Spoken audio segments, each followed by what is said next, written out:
I particularly like dystopian stories about like authoritarian systems that are repressing an underdog group, some rebellious idealists that try to overthrow. But I also do love a good crime story. I love like neo-noir detective stories. And I'm a big horror nerd, so I would love to do a horror movie at some point.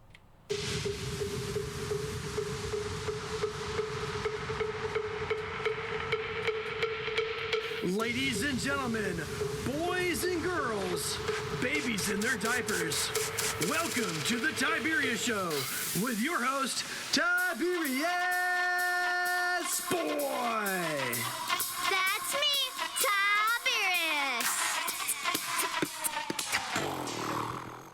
And welcome to the Tiberius Show today. And I'm your host, Tiberius Boy.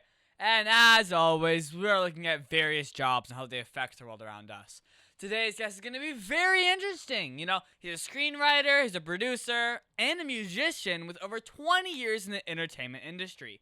Well, I think I kind of have an idea of like what a producer does, but you know what? Let's just talk to this guy and find out. Let me introduce our next guest. The one, the only, the amazing Michael Box.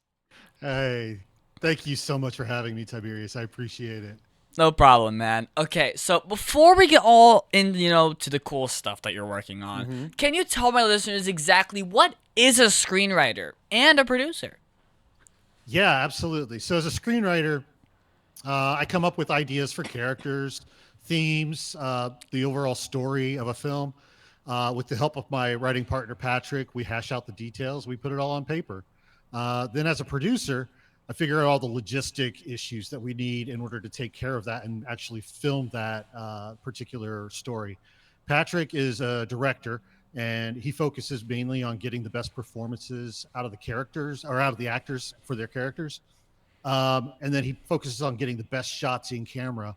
I do everything else. So I figure out how to get everything else done behind the scenes in order to make sure that he does his job. Sometimes that means I manage the set. Sometimes that means I supervise cast and crew. Other times that means that I'm working with set decorators, costumes, prop building, all the other detail work that needs to be done so that Pat can focus on the camera and the actors. So, Michael, how did you first get interested in movies and storytelling?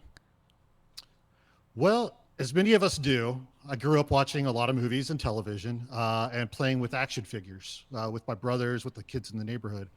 I would create little stories for them to act out with their toys.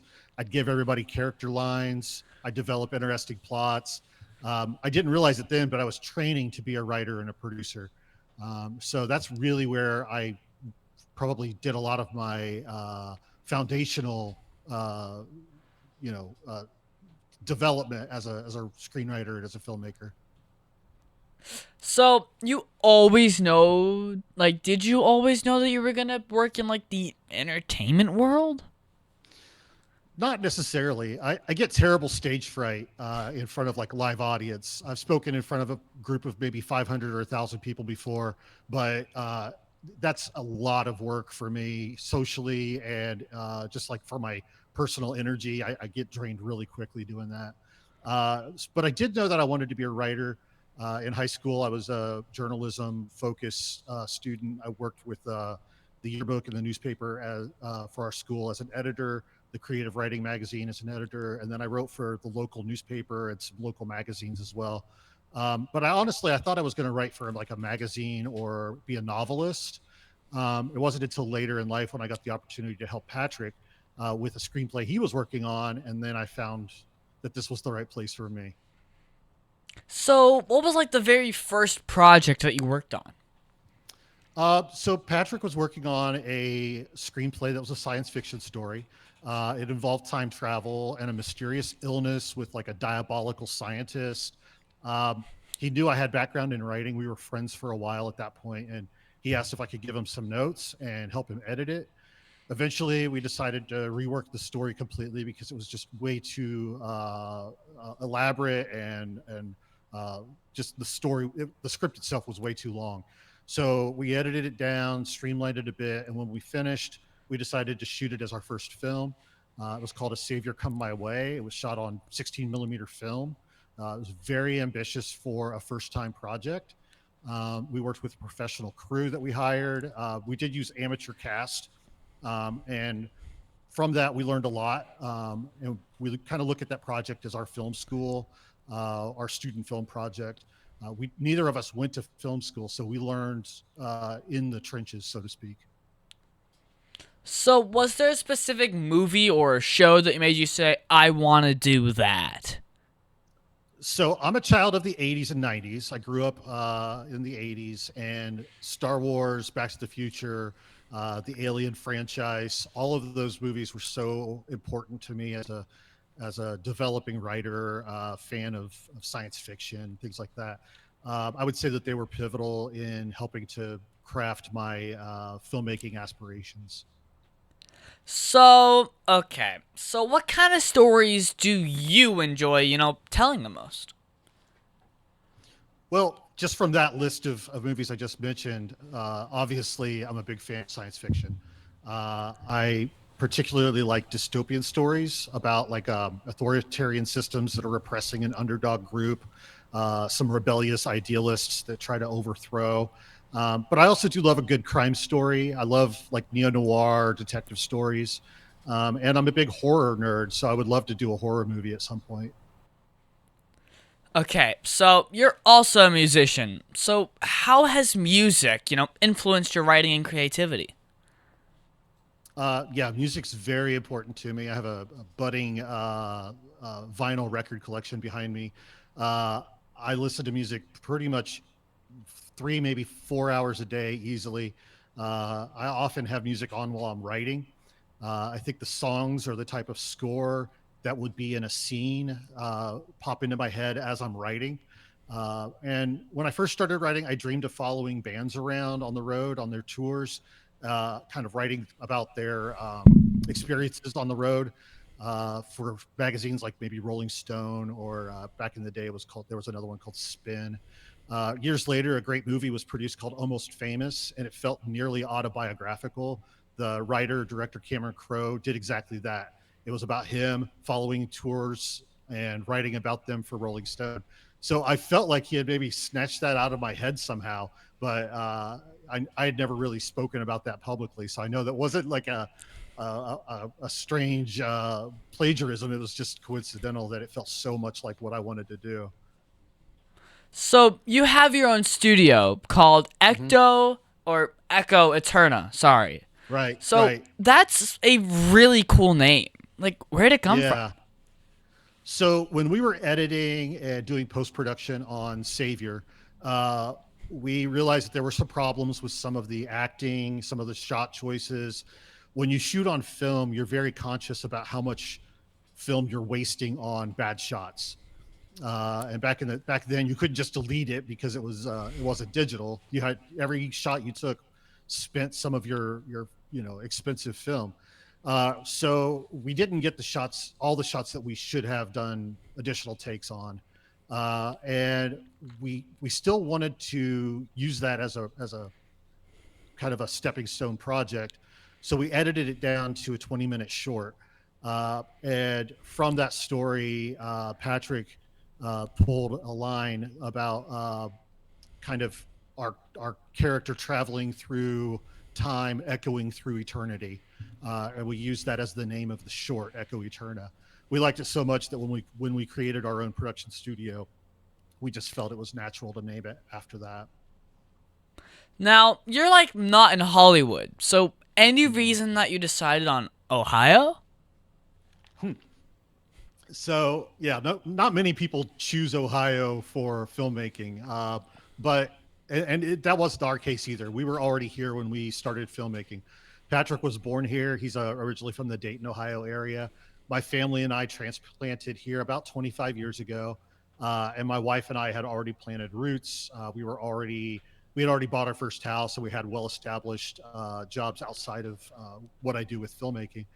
And so we just didn't see an immediate need to move anywhere. The great part of indie filmmaking is that you could pretty much do it from anywhere. And with technology as it is now, you're not tied to a specific East Coast or West Coast location for filmmaking. You can do a lot of that pretty much anywhere where you can find actors in great locations. And we have a lot of both here in the Midwest. Within 2 to 3 hours from us, there's so many incredible places to shoot, and people who are willing to use their talents to help us out. So we're really happy to be here. Filmmaking in Ohio has become quite a big deal lately. A lot of Hollywood filmmakers have come through the Cincinnati, Dayton, Springfield, Columbus, Cleveland area to shoot. A lot of the Marvel movies use Cleveland as a backdrop. A lot of neo-noir crime stories use Cincinnati because we have such great facades on a lot of the buildings here. So it just makes it very easy to shoot local, and we didn't feel an immediate need to move anywhere. Now, if our current project gets picked up and a studio wants to give us millions of dollars, then absolutely, yes, we'll pack up and make that trip. But as of right now, our families are here, and it just makes more sense to stay where we're at. So, like, what are some of the biggest challenges that indie studios face today? Funding. Honestly, it's funding. You can raise money through crowdfunding campaigns. You could raise money through local fundraisers and donations, but getting someone with deep pockets and a love for film can be difficult, especially here in the Midwest. So always getting the funding for shooting a film is the big challenge. Okay, so what is one thing that you think kids should know about doing the work that you do? Let's see. I think like most things, it's easy to be a filmmaker as far as aspirationally. You can want to be a filmmaker, and most people have a great camera in their phone. They can go out and shoot whatever they want and upload it and try to do some interesting filmmaking that way. But being a filmmaker is more than just coming up with a story and getting your camera out and shooting some scenes with your friends. You have to learn the fundamentals of filmmaking. You have to learn the glossary of words and terms that help you to communicate the vision that you have. And there's a lot to that. Additionally, you have to learn the art of storytelling. A lot of people think that they can tell a story, and it tends to make for a very boring project because they don't know the elements of storytelling, the fundamentals there. The ability to communicate with others is really effective. It requires a lot of leadership skills. By background, I have a degree. Part of my degree is in leadership, organizational leadership, and so I use a lot of that when I'm managing sets, working with vendors, working with cast and crew. You also need to learn how to do good conflict resolution. On a set, it can be very tense, and a lot of creatives are pretty emotional people, and we get a little bit out of shape when things don't go our way. And so you have to learn to compromise and help put little fires out before they get big. So a lot of patience is necessary as well.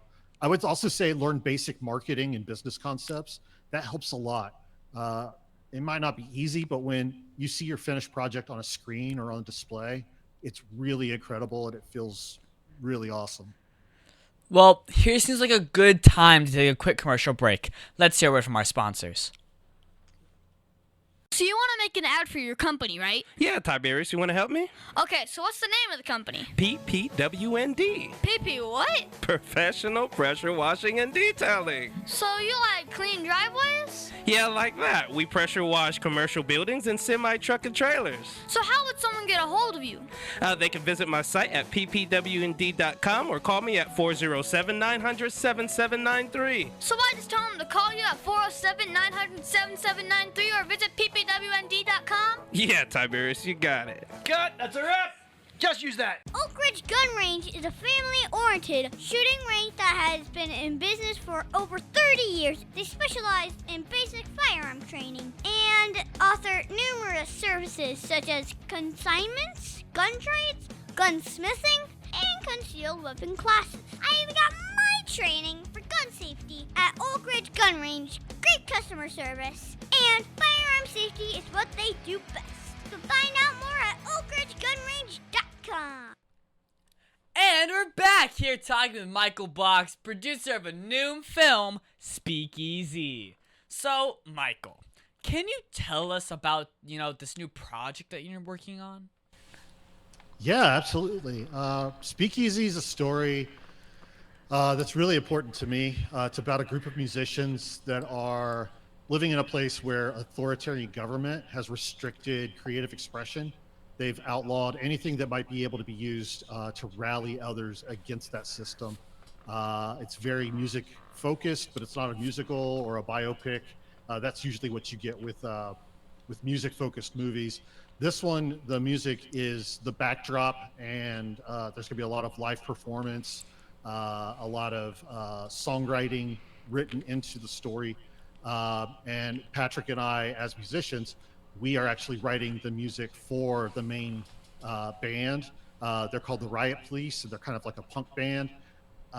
So we've already written one song. It's on our Bandcamp, and then we'll get some more produced here in the next couple of weeks.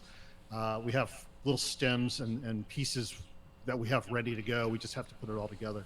But I really love the idea of stories about the underdog trying to overcome some kind of an oppressive regime or oppressive system that's holding them down, especially when it comes to creative freedom. So, where did you get the idea for a group of musicians on the run from the government?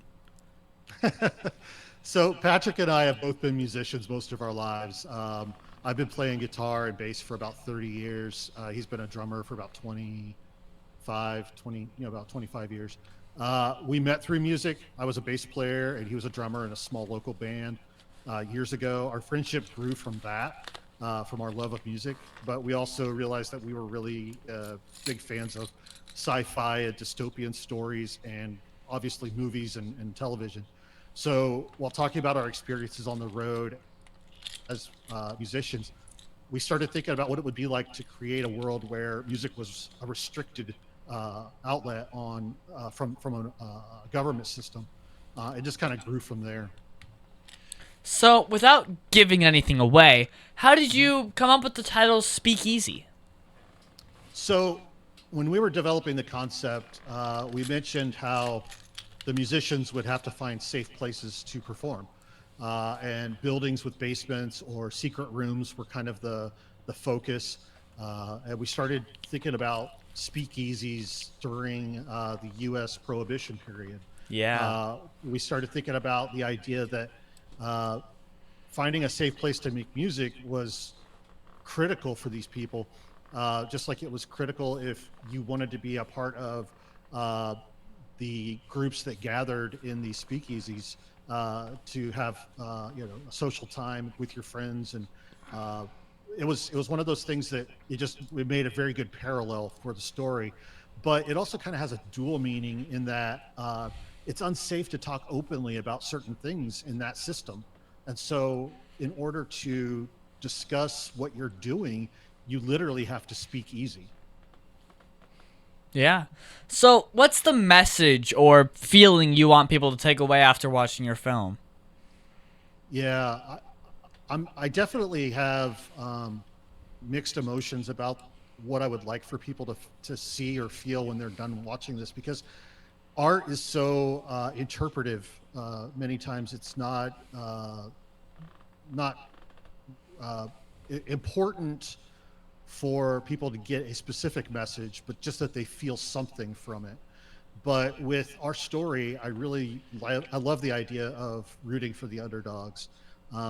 In real life, underdogs don't always win. In films, they don't always come out on top. One of my favorite Star Wars stories is Empire Strikes Back, and it ends in a downer. It feels like, the good guys didn't succeed. And so I want people to experience Speakeasy, but I want them to have hope that no matter how bad things might seem, there are others who want to help you rise above it. So, do you plan for it to be like a standalone film or part of like a larger universe?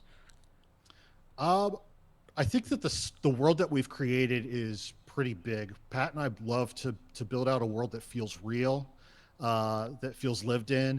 And because of that, there are side characters and locations that won't necessarily get spotlights in the film, but they'll be kind of brought into a scene or two. And I know those stories, and I kind of have this in my head. I have those characters, and I know where they came from and where they, what they do after that scene.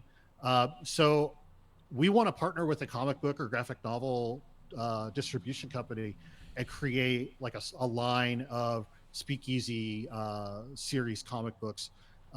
We also have an idea for some spin-off films or short films, maybe even some like YouTube vertical short type media. It really depends on how the fan base reacts to it. If we can grow a fan base that will help us to support that, then we definitely want to go that route. I just see a lot of opportunities for the story, and I think that with the push from the fan base, we would definitely feel comfortable moving in that direction and expanding it beyond just the one-off film.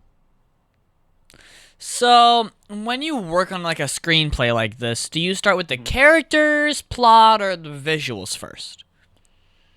I think with Speakeasy, it started with the concept, the world where self-expression is restricted, where creating music and art is an act of rebellion. The characters and the plot developed from there, but I think it originally started with the concept. It was pretty easy to see these characters. I've known people like them. In fact, I am or was, a lot like some of those characters. Patrick is very much like one of our main characters, and I'm very much like one of the other main characters.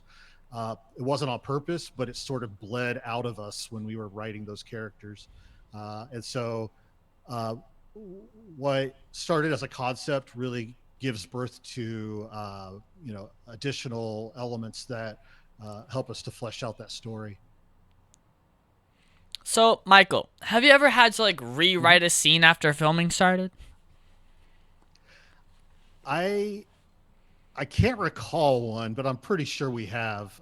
When you write a scene, even if you hear the character's voice in your head, the actor isn't performing it yet. And so once they breathe life into that character, a lot of things can happen that changes either the way that scene feels or how that character maneuvers in that world.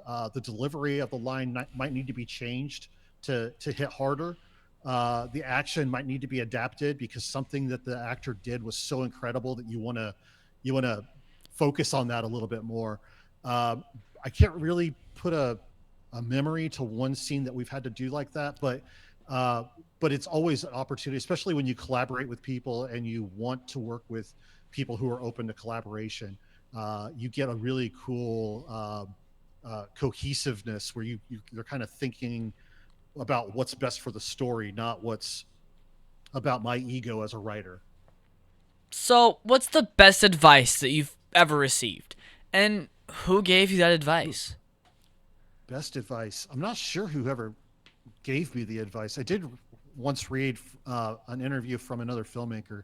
He was talking about the writing process, and he said that you never stop learning. You never stop growing. There's always more skill to gain or strength to develop in your skill set. I took that to heart. I'm challenged every day to be not just a better filmmaker and storyteller, but to be a better father and husband and friend, and even a better human. One of my all-time favorite speakers, writers, thinkers is the scientist Neil deGrasse Tyson, and he has a quote that I like to follow from like a life mantra, I guess, and it's every day learn something new about the world around you, and attempt to ease the suffering of one person that day. And if you could do both of those, you'd be surprised how far that carries you in life. So, why would a kid listening today want to grow up and do your job? Well, because we all start by telling stories, I think. We all create scenes. We all play with action figures and dolls at some point. And I think that when I think that humans are typically born storytellers. Some of us just forget how. I think it's the most fun part is just working with other people and telling interesting stories, um, especially with a group of people who you love doing it with. I have surrounded myself with people that make me look great when it comes to filmmaking, and that feels good. They interpret what you've written in a way that you couldn't do on your own.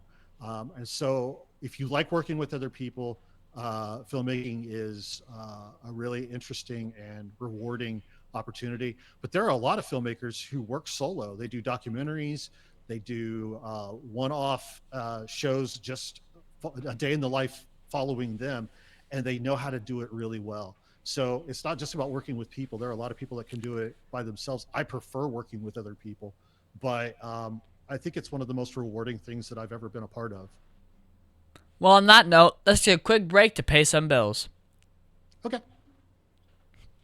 The Tiberius Show would like to thank one of their dedicated sponsors, Custom Designs Orlando. These guys are on Mills Avenue and do all sorts of stuff, ranging from photo ID badges, engraved signs, custom braille ADA signs, vinyl lettering to trophies and awards. The cool part about Custom Designs is they can ship products all over the United States. You can reach them at 407-898-0373 and tell them that Tiberius! sent you. Over 40 years, Lighthouse Central Florida has provided education, independent life skills, and job training to thousands of Central Floridians who live with blindness or any degree of vision loss. Whether it's picking out clothes in the morning or just moving around your community and serving Orange, Seminole, and Osceola counties, contact Lighthouse Central Florida at 407-898-2483 or visit them online at lighthousecfl.org. And we're back here with Michael Box, producer, musician, and wait, you have ADHD? Same here! So, okay, I gotta hear this. It says here that you learned about having ADHD later in life. How did that change, and how did you approach your work? Yeah, so I grew up in the 80s and 90s, like I said before, and back then they just kind of labeled you a hyperactive kid. Academically, I was considered gifted, but behaviorally, I was a bit of a nightmare. And as I got older, I just thought that I had difficulty focusing, and maybe I just lost interest in a subject. And so I had a lot of unfinished projects, or I would wait till the last second to write a paper because I had convinced myself that I was good at working under pressure. But what really was is I had poor executive functioning, and I just didn't have the motivation to get started until it was so much pressure. I had no choice but to start. I was about 40 years old when I was diagnosed, and it helped to explain so much about the challenges and the struggles of my childhood, my teenage years, and college. It also changed the way that I look at my relationships with friends and family. Instead of focusing on problem solving when they're telling me something, I ask them first, are we problem solving, or am I listening for you to get this off your chest? And that really does help a lot in those conversations, because if I know that my role is to listen, then I'm not focused on coming up with solutions to their problems, which is how I'm naturally wired. Instead, I'm really focusing on their body language and the words that they're saying and their tone. And I'm really focused on giving them the attention that they need to get whatever it is off their chest. I've since learned to manage my ADHD pretty well. I channel it into creative energy. I think that I use it to my advantage. Hyperfixation is a great side effect of ADHD. When a deadline approaches, it helps me to be interested in every aspect of every part of filmmaking. And because of that, I've a lot of times I joke about being jack of all trades and master of none. I learn all of the things that I can learn about filmmaking. The only thing that I feel like I'm really an expert on is producing and screenwriting. So all of the other aspects, prop making, lighting, sound engineering, all that stuff, I'm good at. I'm just not at the same level as the other things that always have interested me. So my dad calls it, our little superpower, but I have a question. What advice would you give to kids who have ADHD or just trouble focusing but want to be creative? I think that we are all creative in some way or another. Some people just don't realize that they are, and that's okay. You don't have to know what way you are specifically creative. It might be drawing or music or photography, traditional arts like painting or sculpting. Um, Try them all. That's the one thing that's great about ADHD is you have a limited amount of attention span, but you're interested in a lot of things, and so like focus on today we're going to learn about painting and the fundamentals of painting and what makes painting such an interesting art. And you might find out that you're great at it, but you also might find out that that's not for you, and that's okay. But if you try them all, you give yourself an opportunity to develop other creative skills. um, I have a ton of creative outlets. I love to produce and create music. I do a lot of prop building. When I'm not screenwriting or managing the production of our projects, I do these other things that help me to get uh, that creative outlet. I always tell my wife that I feel the most me when I'm creating or building something with my hands or with my mind. And so I would say, find as many of those creative outlets as possible, test them out, see if that's something for you. And who knows, maybe you'll learn something new about yourself that way. So, Michael, on your off time, what are your favorite things to do for fun? My family and I just got back from a camping trip to Red River Gorge in Kentucky. We do a lot of camping. I like to hike and go camping and kind of be away from society every once in a while because of the overstimulation that I get, with my ADHD. I tend to like to be a hermit sometimes. Uh, but we do take about 4 to 6 camping trips a year between April and October. So that's a big thing for us. My wife and I also enjoy live music, so we go to a lot of concerts, and we spend a lot of time with our close friends. We don't have immediate family in this area, so our friends have become family, and we have really developed a social circle that feels very familial in that way. Obviously, I read and I watch a lot of movies. I read a lot of scripts, screenplays, but I watch a lot of movies, probably 7 or 8 a week. I try to learn from the greats, but also learn from the mistakes of other people. You don't have to make your own mistakes if you learn from other people's shortcomings. And filmmaking is a process. Not every filmmaker has a home run every time. That's what I like to do with my free time. I do like to cook. I know that a lot of people will say cooking. I'm in fact, in my family, I'm the primary cook, and I do make a great lasagna. I try to learn new dishes by my kids. We're all adopted from birth, and they all have different ethnic and racial backgrounds.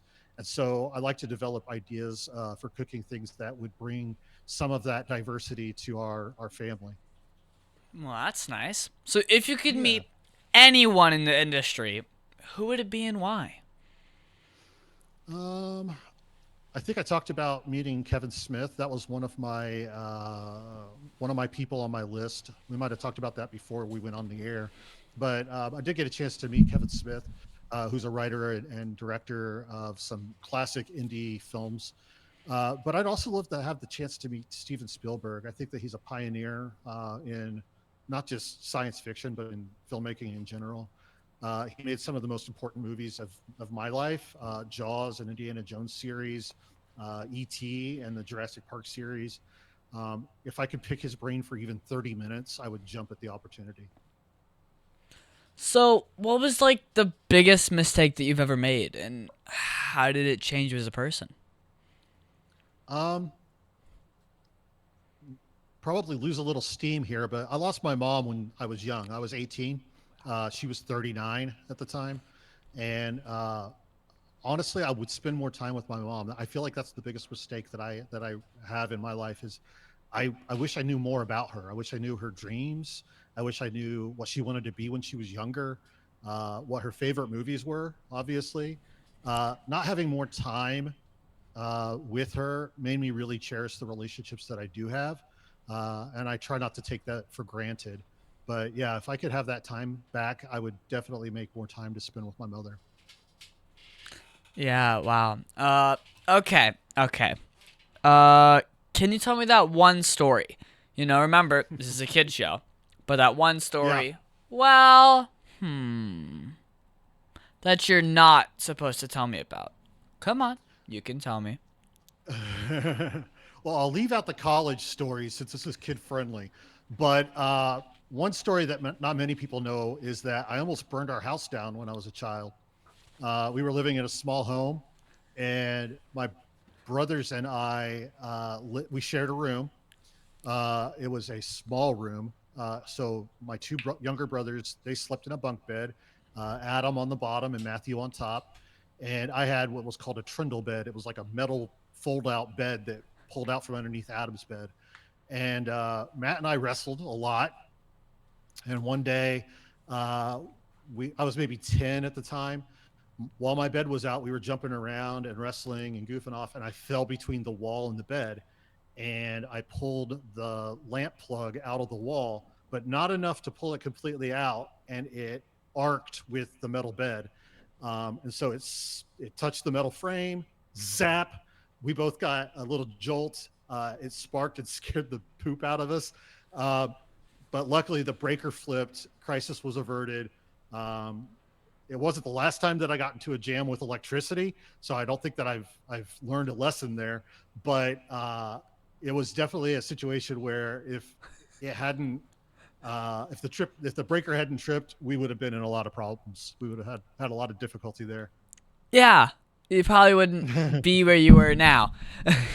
Maybe not. Yeah. Okay, so is there anything else you think my listeners should know about you and what you do? Yeah, I want to encourage people not to give up on their dreams. So I saw a cartoon once, and it had a couple of children playing on a bedroom floor, and one asks the other, "What do you want to be when you give up?" Not grow up, give up. This really struck me because I think as we do grow up, we often give up on our dreams.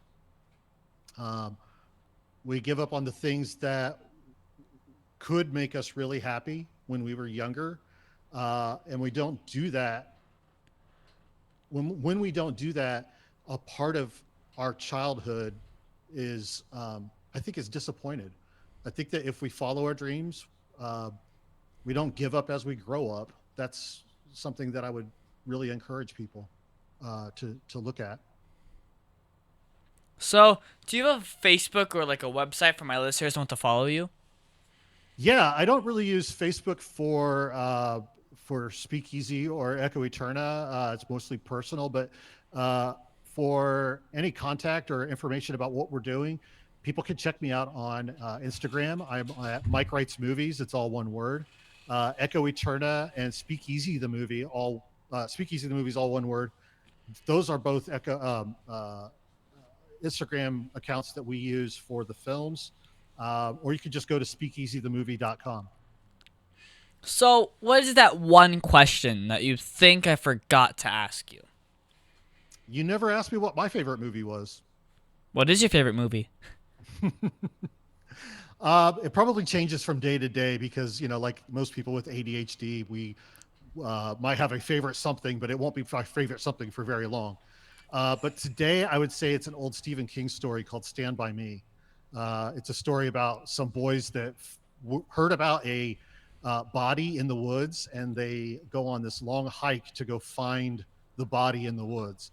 And it's kind of a coming of age story wrapped in a mystery. And it's just one of my favorite movies of all time. Yeah. Okay. Well, thank you, Michael, for being my special guest. Can you stick Yeah, around for Math Corners? absolutely. Aw, Dad, my computer's slow again and I can't play my games.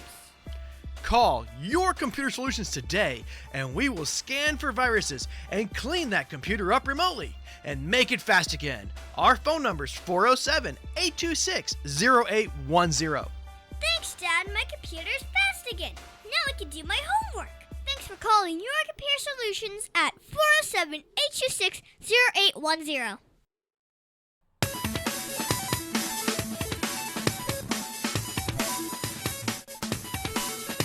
Tiberius' favorite subject, it's Math Corners! And now it's time for Math Corners. Thank you so much, Michael, for helping me with Math Corners. This week, we're just talking about multi-step word problems. My dad is always good at finding new problems for me to solve, and today, we're going to be talking about budgeting a movie. So, I All right. think you might be good at this one. Who knows? Well, I'm terrible at math. That's why I'm a writer. But I have had to work on a lot of budgets. So, yes, I can probably help with this one.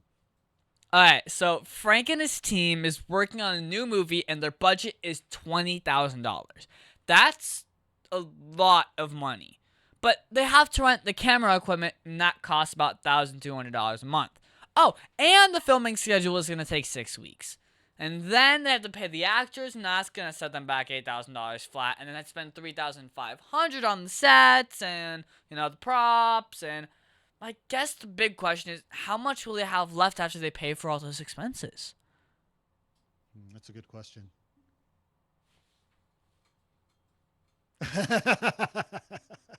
Hope you were listening. Yeah, let's find out.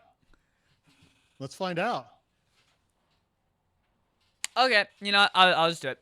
Okay, well, this is a real world problem because it's important to figure out how much you need to spend on marketing and maybe some snacks. So first, you have to figure out the cost of the equipment. 1,200 times 6 weeks is $7,200. Now that was easy, but it's also like a crap ton of money. Now add that to the 8,000 for the actors, and you get about 15,200, and then the 3,500 for the props, you get 18,700. And that's just for the costs, man. Now, subtract that from the $20,000 budget, and then you get 1,300 left for marketing. And sorry, guys, no snacks. Bring your own. So, Michael. No catering, I guess. So, Michael, do you have to figure out all the costs before you start filming, or you do just raise as much as you can and then start shooting? Yeah, it's difficult, and I'll be honest with you. $20,000 is a low budget for filmmaking. That would be considered a no budget film in industry standards. We have a pretty solid budget before we start filming, especially if investors are involved. There are legal hoops that you have to jump through when you talk about shares and units of investment, things that have to be figured out by lawyers and business managers. So you kind of make commitments to those, and once those commitments are made, it's pretty set in stone from that moment that the money is going to be raised and it's going to be spent in a specific way. I'm a terrible mathematician. I am so fortunate that we live in an era where I can pretty much plug and play numbers into a Excel spreadsheet that has already been built for me. But there's also great software out there for filmmaking budget purposes. One's called Studio Binder. I use Studio Binder all the time. And it just makes it a lot easier for people like me. Well, my teacher said that I would use math every single day. How do you use math with your work? Well, I don't use calculus or advanced math that often, but obviously I use math for budgeting, for fundraising. I also use it for measurements when I do prop building and set design. We sometimes have to figure out the amount of cable that we'll need for stretching from the generator or the light or whatever.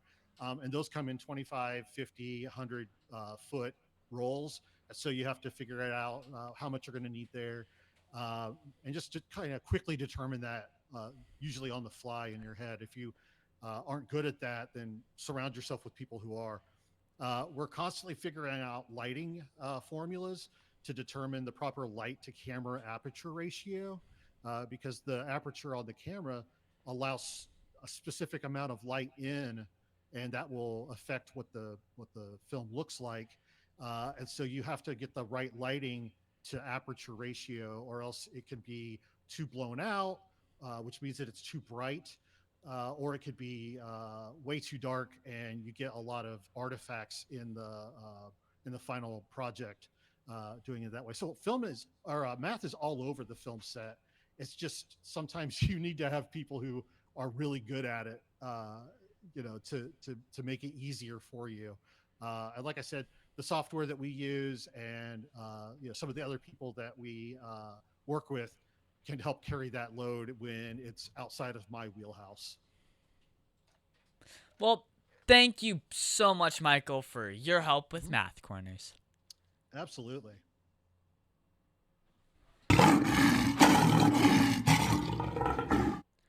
And now it's time for the Heart of a Lion. As you know, we talk about the qualities of living by the heart of a lion, which stands for leadership, integrity, obedience, and nobility. This week, we're going to talk about leadership. For me, I think leadership is the act of loving what is good, having self-control, and being disciplined. The qualities of leadership are providing guidance and direction, organization, being a positive influence on others. So this week, I have a few projects that were due in class, and they were with other students.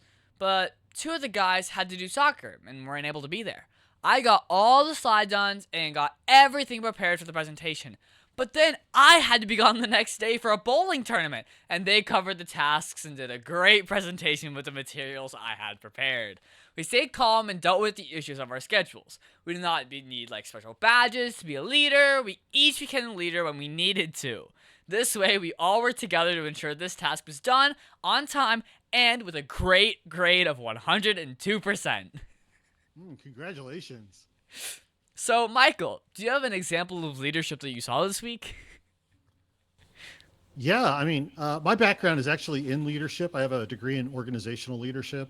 And so it's kind of always at the forefront of kind of what I'm thinking about even outside of filmmaking. Right now, one of our other producers, Via Lorraine, she's in Columbus, Ohio. She has stepped up and is proofing our script for us, going through and checking for inconsistencies and just issues, typos, things like that. And so she's giving us notes on our draft. It's not something that she necessarily had to do or was obligated to do, but she stepped up in a way that was something that we really needed, and it keeps us from having to hire a script supervisor. And so as an independent filmmaker, you really worry about having to spend that extra money on outside contractors. But she's helping us to stay motivated and focused, and I really appreciate Via for being a good leader that way. So, of all of the Heart of a Lion virtues, which is the one that you see the most? Well, like I said, with leadership as a foundation for me, I try to see a lot of what I've learned with Echo Eterna. In Echo Eterna as a company, what we do for the actors and crew, what we do for our community, things like that are really important to me. I do my best to lead well. Patrick and I we have different skill sets, and I often say that he's the vision and I'm the get stuff done guy. And so for me, leading well, being transparent with integrity, and understanding the responsibility and the opportunity that we have, that not everybody gets the opportunity to partake in. That it's a big responsibility. Sometimes it requires you not pursuing your own accolades or focusing on your own ego, because you have in mind what's best for the company or the project instead. It'd be great to see my name in lights or to get awards or whatever. But at the end of the day, if that doesn't help the project or that doesn't help the company, then it's selfish. And that's, I I focus on leadership from a selfless perspective. Well, we should always try to be lion strong in everything we do, shouldn't we? Yeah, I think so. I agree with that. And that's our show, folks. I want to thank the one, the only, the amazing Michael Box for being on my show. It has been so much fun talking to you today. I think we learned a lot about your work as like a screenwriter and a producer. Yeah, thank you so much for having me, Tiberius. I really appreciate it. No problem. And do you mind giving your social media and website again? Yeah, Instagram is Mike Writes Movies. There's also Echo Eterna or Speakeasy the Movie. Those are all Instagram accounts. And then more information can be found at echoeterna.com or speakeasythemovie.com. Well, also, you can find me on Facebook and Instagram at The Tiberius Show, and I would like to thank WWPR 410 AM, Canton 98, Soul Radio 24/7, EasyWay TV, and all the other stations that air my show. And please be sure to visit Tiberius Show on YouTube and, hit that subscribe button. So, Michael, are you subscribed yet? I'm not, but I'm doing it right as we speak. Click. How dare... I'm kidding. Well, this week, Dion Fire says taxidermy is cool, and CHH Esterification says, I think the molasses flood was in Madison, Wisconsin. And Ella says, wow, this is so cool. Well, thank you everyone so much for your support, and I'm glad that you're enjoying the shows. And be sure to leave a comment on my videos, and I might even mention yours at the end of the show. Also, be sure to listen to us next week on the Tiberius Show with your host, Tiberius Boy. And that's a wrap.